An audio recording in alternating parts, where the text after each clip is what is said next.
We want to mark yesterday's truly big news for Brooklyn, the swearing in at long last of our borough's own Loretta Lynch as United States Attorney General.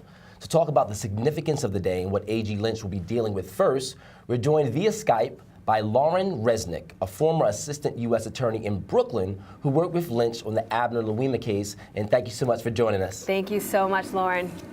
Thanks. Absolutely. So just to kind of jump right in, America as a whole really doesn't know Loretta Lynch the way that we do here in Brooklyn, for example. So why don't you take a few minutes, a few sentences to explain or describe Loretta Lynch as you've known her when you worked with her? Yeah, I'm very excited to have Loretta in the Attorney General position. She really was a career prosecutor who was just on the merits, a fantastic woman in terms of her judgment, her fairness, the integrity with which she approaches cases, and really something that I think she'll bring to the nation. And you were just talking about, Baltimore and what's happening there. We've had, situations between police and communities across the country that have been, highly charged and really are warranting oversight and review by the Department of Justice, and those investigations are active. And to have somebody like Loretta, who both has police corruption and civil rights prosecution experience, but brings an approach that is poised and fair and is really a community builder and a communication builder to those kinds of issues, I think will be very strong for this Department of Justice. Okay. Could you care to sort of compare and contrast Loretta Lynch's style to that of former AG Eric Holder? Sure. I mean, I think Eric Holder is a passionate, strong leader who takes issues on heads on and, takes no prisoners and says what he thinks. And he charges hard at those issues.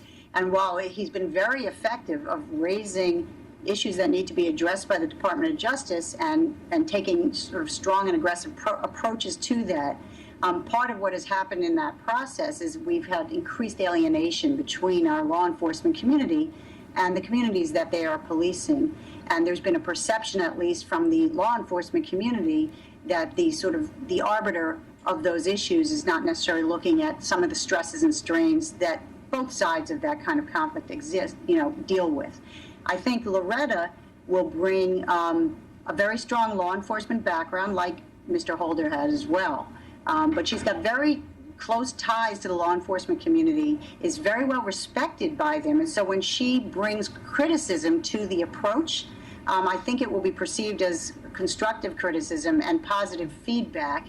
And I think there's going to be a desire to really work with her by the law enforcement community to address some of the issues that Mr. Holder has done such a good job in raising. And so I think her approach will be more communication building, and it's a nice opportunity to deal with these important issues. And we've got a first glimpse of that.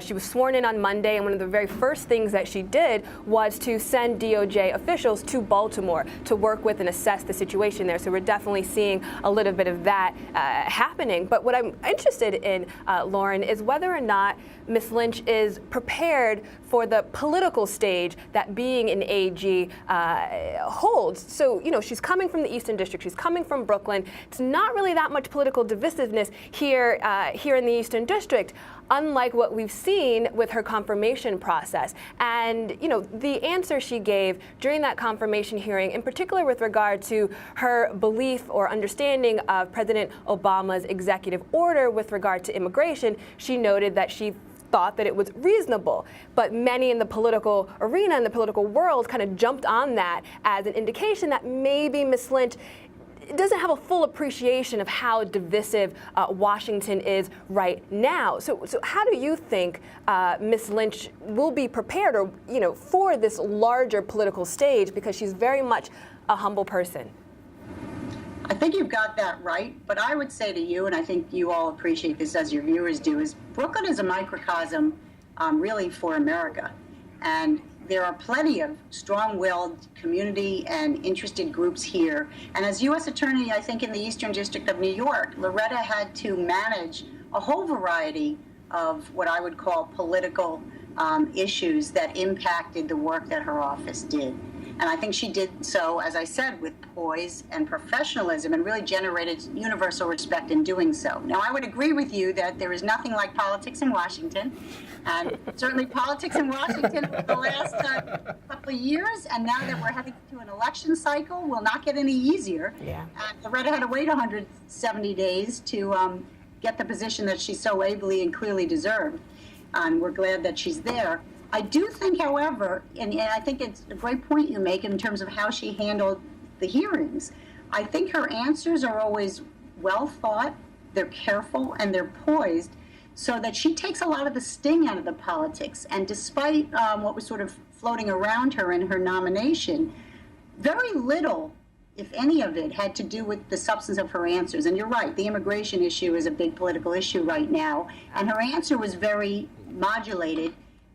And they really had very little to say by way of criticism. So I think she's very skilled in her humble and thoughtful and constructive way of dealing with partisan interests. And I think that if she manages people, and as she said she will do, spends time with individual congressmen and senators, I think they'll all be impressed with her. Thank you so much, Lauren, for coming out and giving us a little bit of insight on Ms. Lynch. We wish her the best of luck. Thank you again. Take care.